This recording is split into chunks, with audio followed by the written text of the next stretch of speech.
Hello students, welcome to the LV English classes. आज हम class 12 के लेसन 3 डीप वाटर के हिंदी भावार्थ को समझेंगे। तो आइए देखते हैं। लेखक इसमें अपने अनुभव को बता रहे हैं। जब वे 10 या 11 साल के थे, जब उन्होंने YMCA स्विमिंग पूल में तैराकी सीखने के लिए वहां जाना शुरू किए। वह याकिमा नदी में तैरने नहीं गए क्योंकि इसे खतरनाक माना जाता था। इससे पता चलता है कि उन्हें पानी का पूर्व से ही भय था। विलियम की मां ने उसे याकिमा नदी के पास न जाने की चेतावनी दी और डूबने की विभिन्न घटनाओं पर चर्चा की। उसे लगा कि YMCA पुल पर जाना ज्यादा सुरक्षित था। पुल का उतला क्षेत्र केवल 2 से 3 फीट गहरा था, जबकि गहरा क्षेत्र 9 फीट गहराई में था। उतले क्षेत्र से गहरे क्षेत्र तक ढलान खड़ी नहीं थी। डूबने से बचाने के लिए उन्हें एक जोड़ी पानी के पंख भी मिले थे। वह तैराकी पोशाक पहनना पसंद नहीं करते थे, जिससे उनके पतले पैर उजागर होते थे। लेकिन जैसा कि वह तैरने के इच्छुक थे, उसने अपना स्वाभिमान छोड़ दिया और इसे पहन लिया। विलियम का कहना है कि उन्होंने हमेशा पानी को नापसंद किया था और 3 या 4 साल की उम्र में एक पुराने अनुभव को याद किया था, जब वह अपने पिता के साथ कैलिफोर्निया में समुद्र तट पर गए। वहाँ एक पानी की बड़ी लहर उनकी तरफ आई। विलियम ने अपने आप को बचाने के लिए अपने पिता से चिपक गए, लेकिन मजबूत लहर ने उन्हें पानी में वापस गिरा दिया और वह उसमें जकड़ते चले गए। वह बहुत डर गए थे क्योंकि वो सांस नहीं ले पा रहे थे। उनके पिता हंसे और उन्हें सहज महसूस कराने की कोशिश की, लेकिन जब वह लहरें इतनी शक्तिशाली थी, तब उन्हें एहसास हुआ कि मेरा जो बच्चा है वो डर गया है। जब विलियम YMCA में स्विमिंग पूल में शामिल हुए तो उनके मन में पानी का डर का एहसास हुआ। उसने अन्य लड़कों को तैरते हुए देखकर आत्मविश्वास इकट्ठा किया और उनका अनुसरण करने की कोशिश की। उन्होंने अलग अलग मौकों पर 2-3 बार ऐसा किया और जब घटना हुई थी तब उन्होंने आत्मविश्वास हासिल करना शुरू कर दिया था। वह मौत से बच गए थे। जब विलियम पुल पर पहुंचा तो वहां पर कोई भी नहीं था और इसलिए वह दूसरे लड़कों के आने की प्रतीक्षा में किनारे पर बैठ गया। वह पुल में अकेले तैरने से डरता था। स्विमिंग पूल खाली होने के कारण विलियम नीचे भी देख सकता था। इस पर सफेद रंग की टाइल्स लगी थी और यह बाथ टब की तरह सफेद और साफ दिख रहा था। विलियम को पुल में बैठे बहुत समय नहीं हुआ था कि अचानक वहाँ एक लड़का आया। वह लगभग 18 वर्ष की आयु का था। उसकी मांसपेशियों के साथ एक अच्छी तरह से निर्मित शरीर था। वह एक बदमाश लग रहा था। उन्होंने विलियम से पूछा, क्या वह पुल में गिरना चाहेगा? लड़के ने विलियम को उठाया और उसे स्विमिंग पूल के गहरे छोर में फेंक दिया। विलियम पुल की सतह पर उसी स्थिति में उतरा जैसे वह अंदर बैठा था। उसका मुंह खुला हुआ था और जब वह तैरना नहीं जानता था, उसने पुल में डूबते ही पानी निगल लिया। वह भयभीत था, लेकिन उसने अपनी बुद्धिमत्ता का इस्तेमाल किया और पुल के नीचे जाते समय नीचे पहुंचने पर खुद को धक्का देने की योजना बनाई। उसने सोचा कि वह सतह पर एक बड़ी छलांग लगाएगा और अपनी पीठ पर लेट जाएगा और पुल के किनारे पर तैर जाएगा। विलियम को पुल के निचले हिस्से तक पहुंचने में लंबा समय लगा। ऐसा लगता था कि गहराई 9 फीट के बजाय 90 फीट थी। वह अपनी सांस नहीं रोक पा रहा था और ऐसा महसूस कर रहा था कि उसके फेफड़े फट जाएंगे। जब उसके पैर पुल के तल को छूते थे तो उसने अपनी सारी शक्ति इकट्ठा की और ऊपर की ओर कूद गया।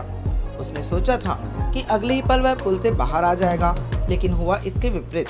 उसकी गति ऊपर की ओर धीमी थी और जब उन्होंने अपनी आंखें खोली तो उन्होंने चारों ओर पानी देखा जो पीले रंग का था। विलियम घबरा गया और उसने कुछ हथियाने की कोशिश की, एक रस्सी जो उसके पुल के किनारे तक पहुंचने में मदद करेगी, लेकिन उसे पानी के अलावा कुछ नहीं मिला। विलियम की सांस में कमी थी और उसने मदद के लिए चीखने की कोशिश की, लेकिन उसके मुंह से कोई आवाज नहीं निकली। उसकी नाक और आंखें पानी से भर आ गई, लेकिन उसका मुंह उसमें बना रहा। विलियम ने मदद के लिए अपने हाथों को पानी की सतह पर लहराया, लेकिन पानी को वह निगल लिया और खुद को चबा लिया। उसने अपने पैर ऊपर खींचने की कोशिश की, लेकिन वे बहुत भारी और बेजान थे। उसने महसूस किया कि कुछ उसे पुल की गहराई की ओर खींच रहा था। वह चिल्लाया, लेकिन उसकी आवाज़ पानी से बाहर नहीं गई। एक बार फिर विलियम ने पुल के नीचे की ओर जाना शुरू किया। विलियम पुल में डूब गया और नीचे की ओर की यात्रा अंतहीन लग रही थी। उसने आंखें खोली, चारों तरफ पानी था। इसकी पीली चमक थी और वह इसके माध्यम से नहीं देख सकता था। इसने विलियम को आतंकित किया। वह कहते हैं कि उनकी भावना को समझाया जा सकता है, लेकिन यहाँ केवल उन लोगों द्वारा समझा जा सकता है जिन्होंने एक समान स्थिति का अनुभव किया है। वह पानी में चिल्ला रहा था, डर के कारण वह हिल भी नहीं पा रहा था। उसकी चीखें भी गूंज उठी। केवल उसके लिए दिल की धड़कन और उसके सिर में धड़कन ने संकेत दिया कि वह जीवित था। विलियम ने खुद को पुल में डूबने से बचाने की कोशिश की और कुछ हड़पने की कोशिश की, लेकिन जैसा कि चारों ओर पानी था वैसा कुछ भी नहीं कर सका। वह अपनी स्थिति की तुलना उस व्यक्ति से करता है जो एक दुस्वप्न देखता है और भयानक सपने के खिलाफ लड़ता है, लेकिन बाहर आने में असमर्थ है। विलियम बहुत ही बेदम था। उसने अपने फेफड़ों में दर्द महसूस किया और उसके सिर में धड़कन की अनुभूति नहीं हुई। वह बेहोश हो रहा था, लेकिन वह खुद को बचाने के लिए योजना को याद कर सकता था। जैसा कि उसके पैर नीचे छूते वह एक छलांग लगाएगा और एक झटके पर सतह पर आ जाएगा।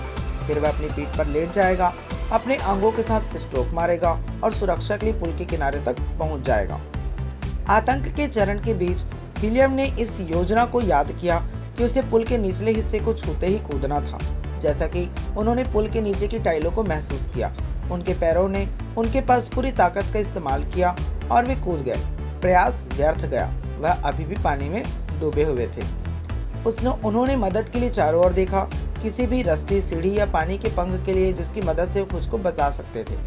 वह केवल अपने चारों ओर पानी देख सकते थे। यह ऐसा था जैसे पीले पानी के एक टुकड़े ने उसे पकड़ लिया हो। आतंक बढ़ता गया।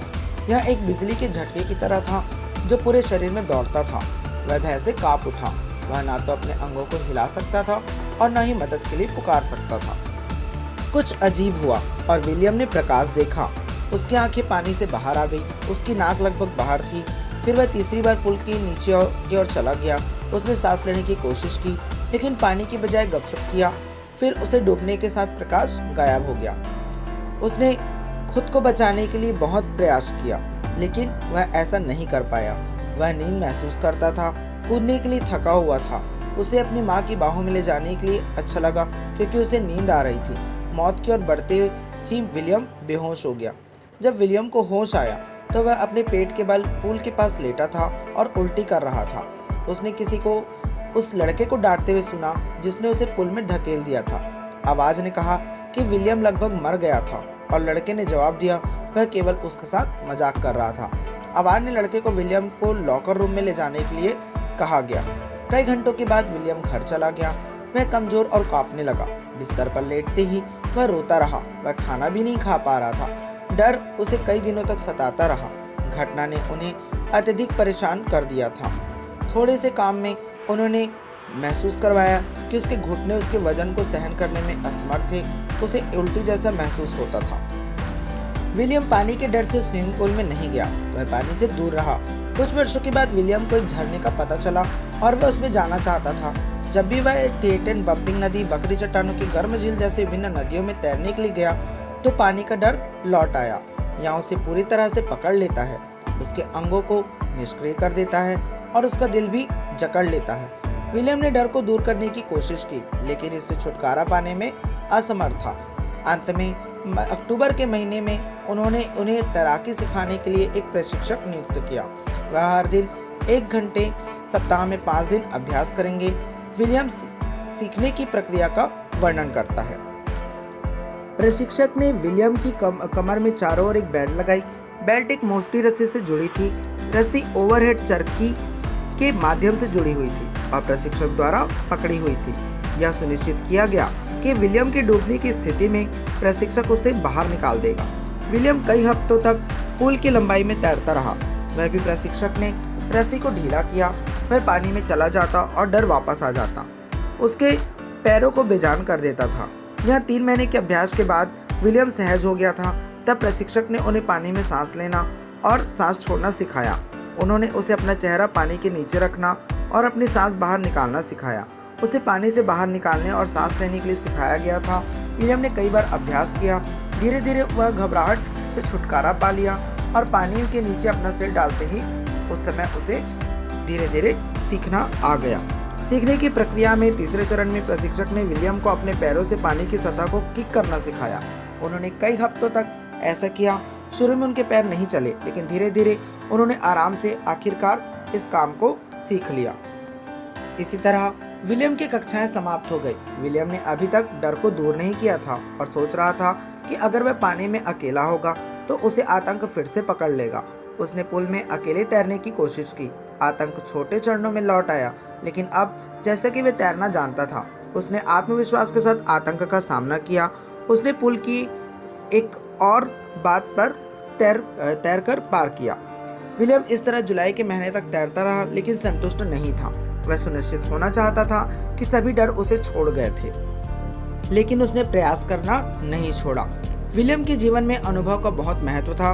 उन्होंने महसूस किया कि मृत्यु शांतिपूर्ण थी और केवल मृत्यु का भय था जो उन्हें भयभीत करता था। वह अमेरिका के राष्ट्रपतियों में से एक रूजवेल्ट के शब्दों को याद करता है। रूजवेल्ट ने कहा था कि हम सभी को केवल डर से डर लगता है। जैसे कि विलियम ने मृत्यु और मृत्यु के भय का अनुभव किया था, जिन्हें कि उनकी इच्छा बहुत बढ़ गई थी, वह डर से मुक्त हुआ और ट्रेल से चलने और पहाड़ों पर निडर होकर चढ़ने के लिए स्वतंत्र था। Thanks for watching.